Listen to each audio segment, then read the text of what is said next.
শ্রীলঙ্কার বিপক্ষে শান্ত মুশফিকের সেঞ্চুরি, বিপর্যয় সামলে চালকের আসনে বাংলাদেশ। বিস্তারিত জানতে ভিডিওটি ধৈর্য সহকারে দেখেন। খেলার সকল আপডেট পেতে আমাদের চ্যানেলটি সাবস্ক্রাইব করেন এবং একটি লাইক দিয়ে পাশে থাকেন। পাহাড় সমালোচনা নিয়ে ম্যাচটা খেলতে নেমেছিল বাংলাদেশ। টানা হারের কত সারাতে নেমে অবশ্যই শুরুতেই বিপর্যয় হয়ে পড়ে নাজমুল হোসেন শান্ত বাহিনী। টস জিতে ব্যাটিংয়ে নেমে ৪৫ রানে ৩ উইকেট হারায় টাইগাররা। লঙ্কাদের ডেরায় তখন আরেকটি হতাশাজনক হারের শঙ্কা জেঁটে বসেছিল ক্রিকেট ভক্তদের মনে। তবে লড়াইয়ে যে এক বিন্দু ছাড় দেবে না বাংলাদেশ, উইকেটে এসে সেটার আভাস দেন মুশফিকুর রহিম এবং নাজমুল হোসেন শান্ত। বিপর্যয় থেকে দলকে রীতিমতো টেনে তুলেছেন এই দুই ব্যাটার।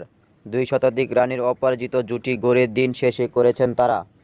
দুজনেই পেয়েছেন সেঞ্চুরির দেখা, আর তাতেই বিপর্যয় অবস্থা থেকে ঘুরে দাঁড়িয়ে চালকের আসন থেকে দিন শেষে করেছে বাংলাদেশ। প্রথম দিনে শান্ত মুশফিক মিলে যোগ করেছেন ২৪৭ রান। ২৬০ বল খেলে শান্ত অপরাজিত আছেন ১৩৬ রানে। অন্যদিকে ১৮৬ বল খেলে ১০৫ রানে অপরাজিত আছেন মুশফিক। তবে গেলে দিনের শুরুটা ছিল বেশ হতাশার। দলের খাতায় ৫ রান যোগ হতেই সাজঘরে পথ ধরেন এনামুল হক বিজয়। ১০ বল খেলেও কোনো রান করতে পারেননি তিনি। দলীয় ৩৯ রানে বিদায় নেন আরেক ওপেনার সাদমান ইসলাম। ৫৩ বলে ১৪ রান করে তারিন্দু রান্তাকের বলে অ্যাচ হয়ে লিসলে দানজাই ডি সিলভার হাত ধরে পড়ে যান তিনি। সাদনাম আউট হওয়ার কিছুক্ষণ পর বিদায় নেন শুরু থেকে ক্রিজে আধিপত্য করে খেলা মমিনুল হক। রানাত একের ঘূর্ণি পরে ভুল করে তিনিও পিছলে ক্যাচ তুলে দেন। ৩৩ বলে ৪ মারে ২৯ রান থামে তার ইনিংস।